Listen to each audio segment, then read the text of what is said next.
So you're getting retainers and you need to take teeth impressions. Let's jump straight into it.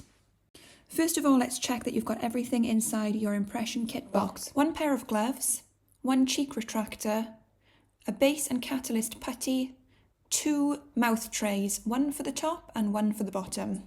You'll also receive a prepaid return label ready to ship them back.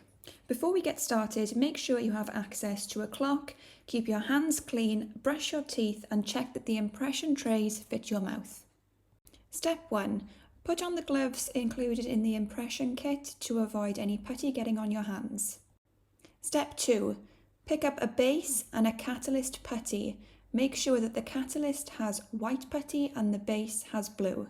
Step 3. Mix them together until you get a solid blue colour, just like the video. Once the white streaks have disappeared, like so, roll the putty into a sausage.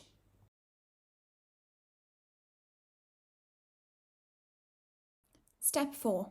Now you can apply the putty to the mouth tray like so. Make sure that all areas are covered. If you need to use a cheek retractor, now is the time to pop it in. Place the tray in your mouth and use your fingers to press the tray into your teeth.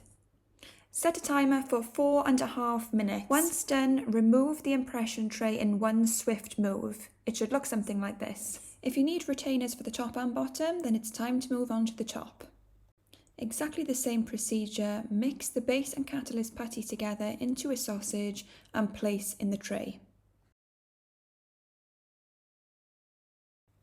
Pop the tray in your mouth, set the timer for 4.5 minutes and remove in one swift motion. Again, it should look something like this. Now you're ready to ship your impressions back to us.